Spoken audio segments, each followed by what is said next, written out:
presenter with our next presentation. So this presentation will be about requests for reimbursement, and it will be with Erin Lee and Linda O'Donnell. So take it away. Thank you, Rosie. So, hello, everyone. As Rosie said, my name is Linda O'Donnell, and I'll be presenting this section with my colleague, Erin Lee. She will be providing some great visual examples and go into a little bit more detail during the toolkit portion of this presentation, and we will have time for questions at the end. Next slide, please. Thank you. So my agenda today includes some information on requests for reimbursement, eligible and ineligible expenses, budget modifications, the 2% retainage, and then some reminders on invoicing requirements.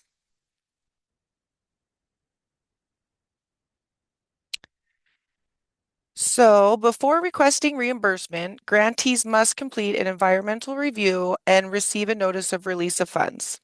The environmental review must be completed before any choice limiting actions occur, and we will also need civil rights documentation, insurance certificates listing commerce as additionally insured, procurement documentation demonstrating compliance with CDBG, regardless of whether CDBG is paying for that service, and executed interlocal or subrecipient agreements if applicable.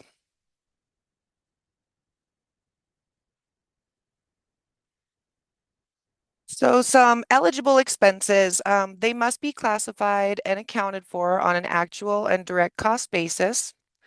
They will need to be directly related to planning, design, construction, acquisition, site improvements, reconstruction, or specifically identified in the scope of work.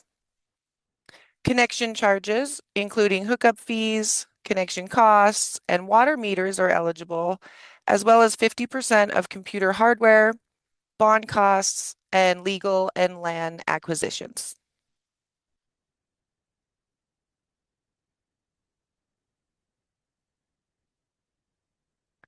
Some ineligible expenses include indirect costs, purchase of non-permanent furnishings and fixtures, or equipment that is not permanently installed, costs related to annual operation and maintenance, and non-executed contracts and privately owned service lines are also ineligible.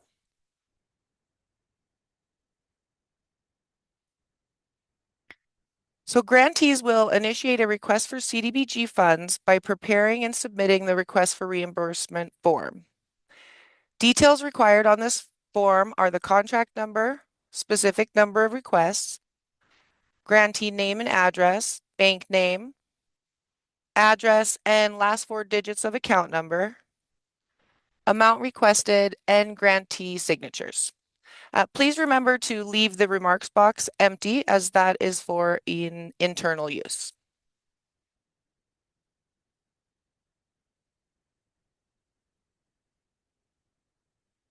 Some other required documents are the uniform status of funds and invoice tracking spreadsheets.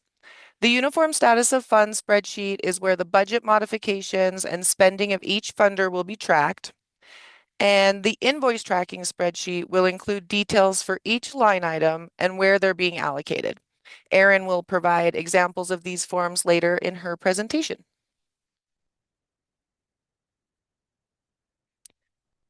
So some detailed invoice notes. So Commerce requires invoices that support the request for reimbursement. The details required on the invoices are a description of work, number of hours, amount being billed for each item, the work performed, dates, billing period, description of eligible expenses, and the total amount billed. The invoice proposed for reimbursement should always match the details on the invoice tracking spreadsheet.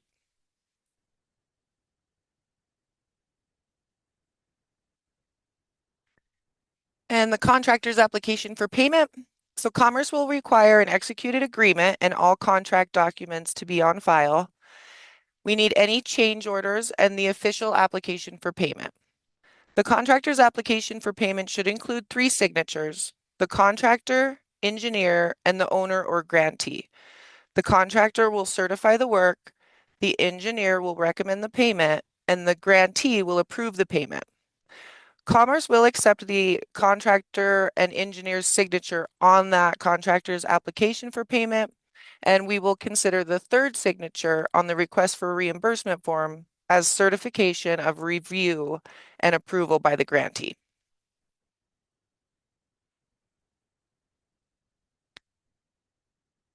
Budget modifications. So as the project moves through its schedule, we do anticipate budget modifications for many different reasons. And CDBG does not require notification for budget modifications under $5,000. Once your modifications reach a cumulative amount of over $5,000, we will need you to reach out and request prior written approval.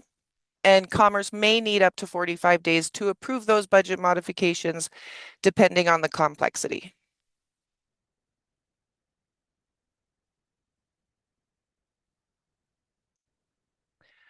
The retainage. So CDBG will retain 2% of the grant amount until substantial completion and closeout is submitted and approved. This 2% is released when the project submits a final request for reimbursement, along with all of the supporting invoices and the closeout documents required. Closeout documents must be submitted within 90 days of the date of substantial completion.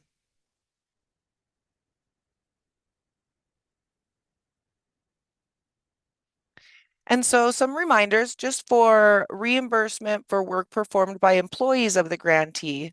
We'll need you to provide the name, title, time period, activities performed, and amount. And then some additional documentation required for grant administration invoices are a work log, detail hours spent, the rate of pay, and the total amount billed.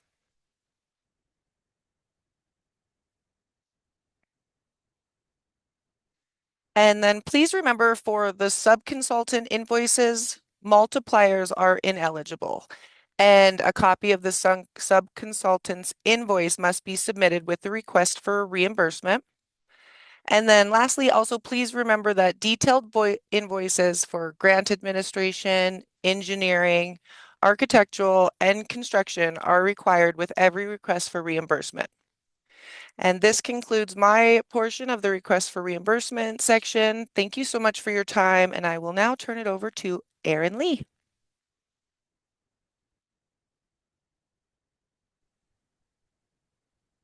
Thank you, Linda. Hello, everyone. My name is Erin Lee, and I am the Infrastructure Project Specialist for the Community MT Division with the Montana Department of Commerce. I will be presenting today on the CDBG Requests for Reimbursement Toolkit. Next slide, please. My agenda for today will be to cover the toolkit titled Request for Reimbursement. One key point we would like to make is the recent change to the request for reimbursement. I will discuss this more on a further slide. Next slide.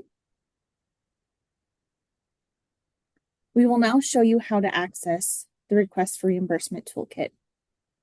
You will visit our website at commercemt.gov.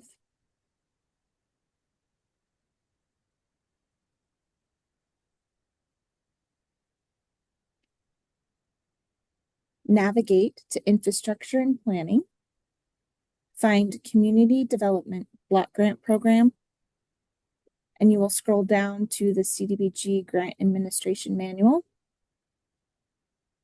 From here, scroll down and you will see Toolkit labeled Requests for Reimbursement. Thank you. Next slide.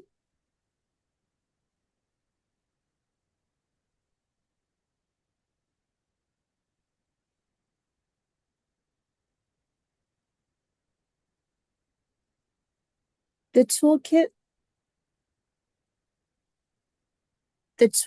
request for reimbursement will identify the request for reimbursement project progress reports, signature certification form, request for reimbursement form, our tracking spreadsheets, and the 204 electronic funds transfer form. Next slide, please. We'll first discuss the request for reimbursement. As we've said earlier in this presentation, the request for reimbursement allows grantees access to awarded funds, which are used to reimburse themselves for eligible project expenses. This request should be submitted to your Commerce Project Specialist. Our key point to note here is that the request for reimbursement form is now 2 pages long to meet ADA requirements. The request for reimbursement packet is also commonly referred to as a draw packet. This refers to the funds drawn from the grant awarded with each request processed. Next slide, please.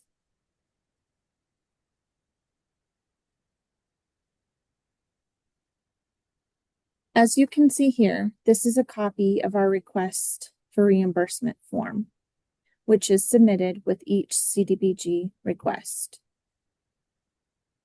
Please ensure that these are initiated by the grantee, which begins the process for reimbursement. Please note again here that this reimbursement request is now 2 pages long. On this image, it does look a little smaller, but just keep that in mind. Please ensure that you are listing the CDBG contract number, draw number, grantee's name and address, the bank name and address, the amount requested, the award amount, grantee's signature, and as Linda said earlier, please make sure to leave the remarks box empty, as that is used for commerce. Next slide.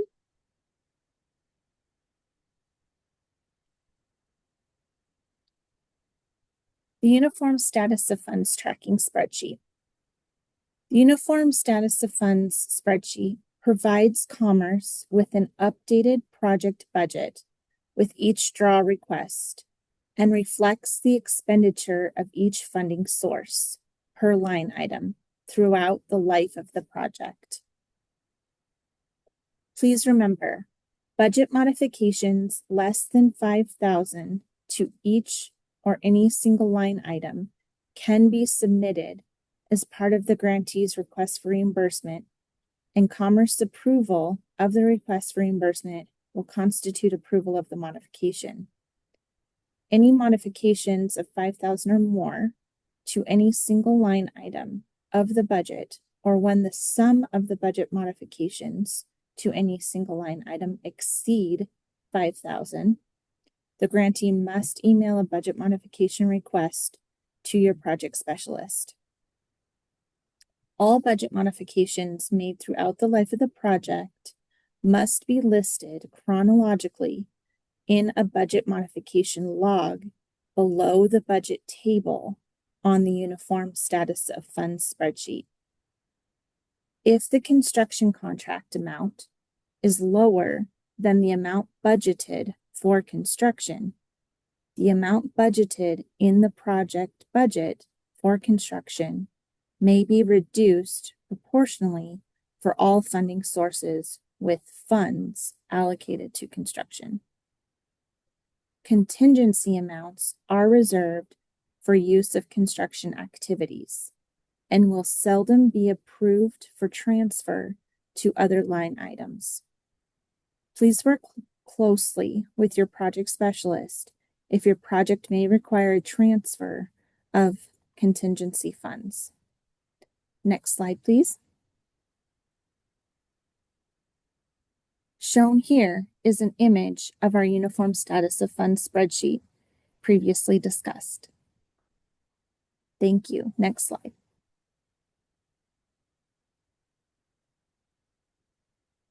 Our Uniform Invoice Tracking Spreadsheet. The Uniform Invoice Tracking Spreadsheet provides Commerce with a comprehensive list of all project invoices that have been generated by the project, with information detailing the funding sources used to pay for each invoice. The invoice tracking spreadsheet is a cumulative list that must include all project invoices by project completion. A helpful reminder: warrant numbers, CDBG funds are dispersed on a reimbursement basis. So please complete the warrant numbers and dates paid columns, which are E and F, for each invoice listed. Next slide.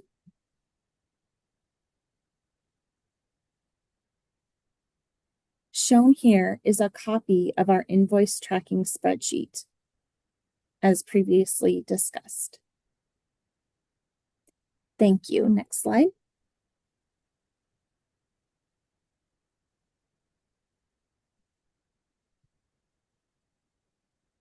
Additional information here for draw numbers.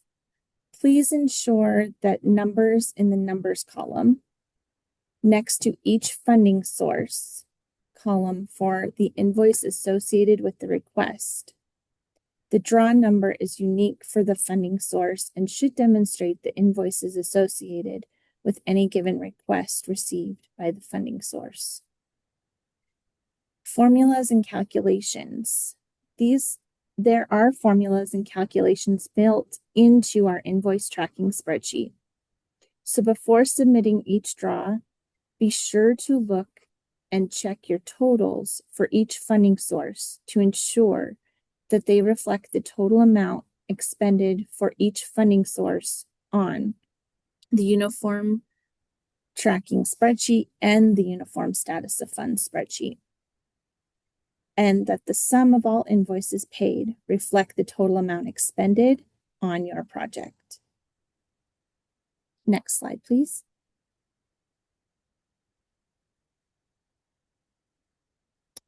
Detailed invoices. Please ensure you submit copies of detailed invoices proposed for reimbursement with each draw that also matches those listed in the uniform invoice tracking spreadsheet. Please do not submit invoices requested for reimbursement by non-CDBG sources. Next slide.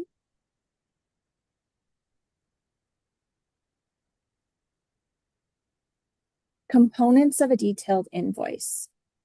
Typically, we see this listed on invoices: description of work performed, number of hours worked to accomplish each item, amount billed for each item, work performed, beginning and ending billing period dates, description of any other eligible expenses incurred during the billing period, and the total amount billed. Next slide.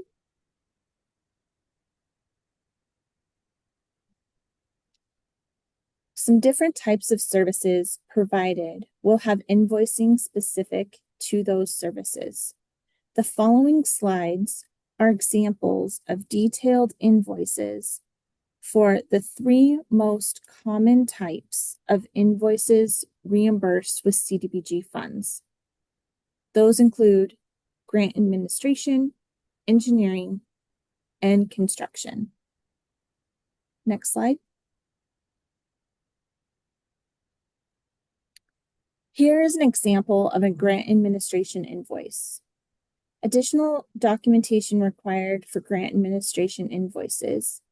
Commerce would kindly ask that you submit a work log, also known as a grant admin detail spreadsheet, detailing the tasks performed for each day, number of hours spent, hourly rate of pay, and total amount billed for the given period. Next slide. Here you'll see an image of an engineering invoice. Lump sum contracts typically do not provide adequate and sufficient documentation for reimbursement of project expenses with CDBG funds. and they are generally not allowed for design and construction engineering services. Cost plus contracts are not allowable on CDBG projects as well. Next slide.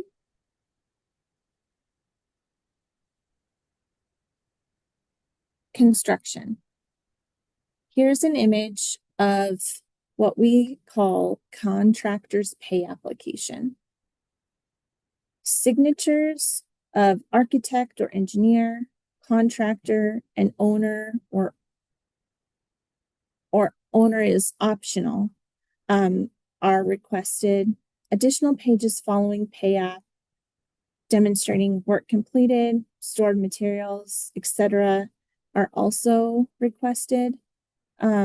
Additionally, total amount of contractors pay app must appear on the invoice tracking before deduction of the 1% gross receipts tax. The gross receipts tax should not appear on the invoice tracking. If the gross receipts tax must be split out on the invoice tracking as a separate invoice, CDBG funds cannot be used for reimbursement. Additionally, subconsultant invoices, if the work of a subconsultant appears on an engineering invoice, for example, geotechnical, mode remediation, grant administration services, a copy of subconsultant invoice must be submitted. CDBG can only reimburse for actual services performed without multipliers. If an invoice includes the work of a subconsultant, CDBG cannot reimburse any markup or multiplier added. Reimbursement for work performed by employees of the grantee, copies of timesheets, or other summary payroll information for work performed by city or county employees must include at minimum the name, title, date, time, activities performed, and total amount. Next slide, please.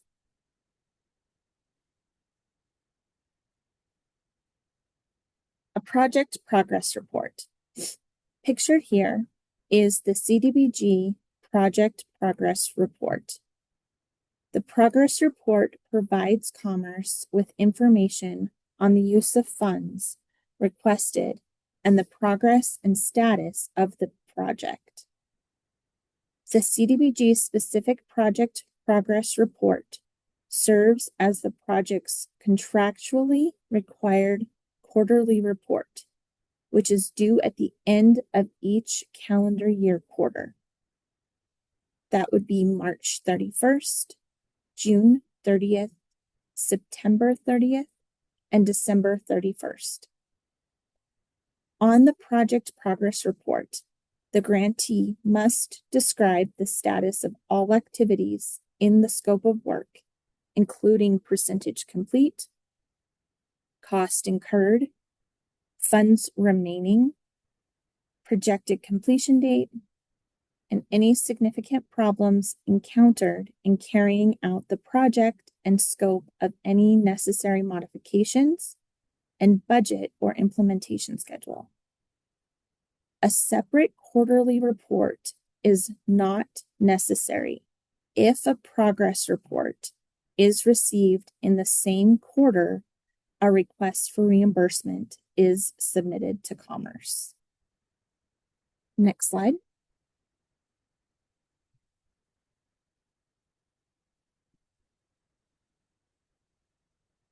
Labor standards documentation is required during construction only.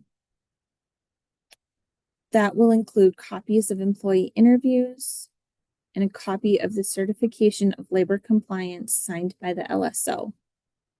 We previously discussed this information in Jeanette's presentation, and if you have more questions on that, please see the toolkit for labor standards or contact your project specialist for more information.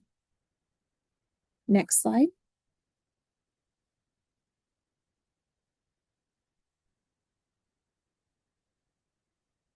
Pictured here is the signature certification form, which previously discussed is a requirement prior to the first request for reimbursement. Note, the signature certification form is longer than its previous version.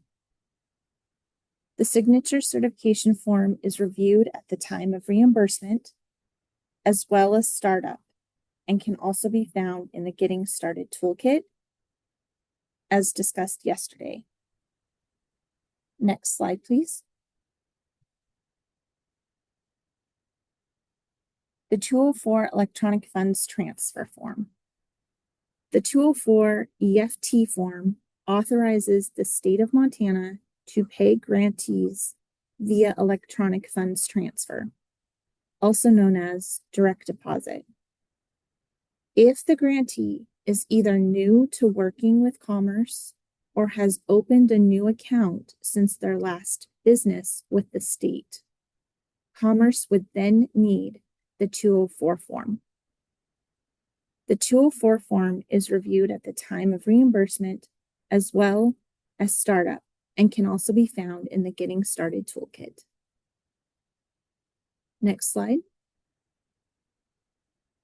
Please note, when filling out the 204 form, the Department of Administration will deny this form if it is incomplete and has not been signed or dated.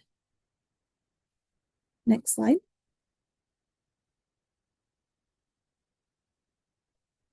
Designation of depository form.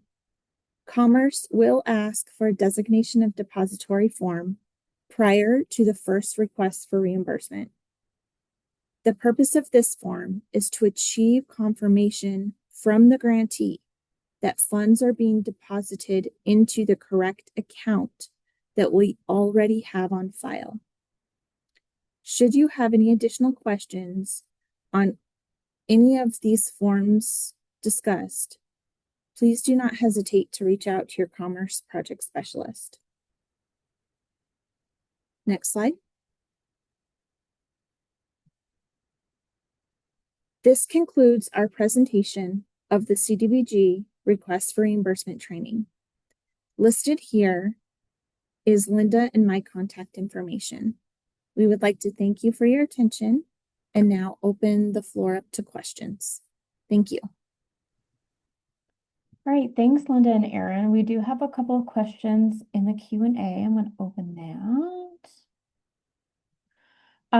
Okay, first, hello, Kasia asks, in the previous CDBG manual, there was a minimum amount required for a draw. Is there still a minimum amount required to submit CDBG draws? That's a great question. We did remove that requirement from the CDBG admin manual. However, I would just advise just to take, just be reasonable, I guess. If you have any questions about what too little of a draw is, I would work with your project specialist on them. And please make sure that, you know, as we, that it still will take time for us to process that, just with, you know, any other draw amount. Okay, and Maureen asks, gross receipts tax to the state of Montana is not reimbursable by CDBG. So I can explain that a little bit more. It cannot be broken out on the pay application. So if you have the pay application and when you are looking at the invoice tracking spreadsheet in particular, if you are breaking out, let's say the contractor's total cost, let's say it's just $500,000 for a nice round number, and then the 1% is gross tax receipt is separate, we would not be able to pay for that separately, but include that into the overall cost. And just make it one line item on the invoice tracking spreadsheet, and that way we can reimburse it. I do understand that that's a little bit confusing. So if you have any questions while you're processing any pay applications, I encourage you to work with your project specialist. You can always say, hey, I just want to make sure that this invoice tracking spreadsheet is in a format that is reimbursable for CDBG. And we can, just have that conversation. Thanks, Maureen, and thanks, Keisha, for your questions. You can always raise your hand if you'd like to if you have a question. Or you can put it in the Q&A as others are doing. Either way works. If you're still working on how to formulate your question, we will be here for another presentation, and you can always reach out to either Linda or Aaron. Their contact information is still on the screen, or you can reach out to your specific project specialist.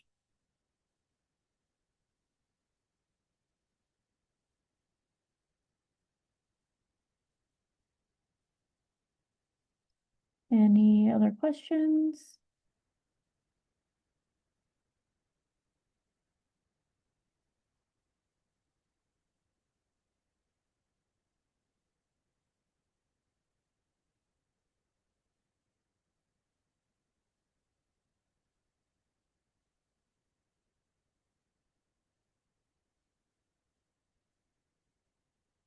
Okay, well, thanks everyone for submitting your questions.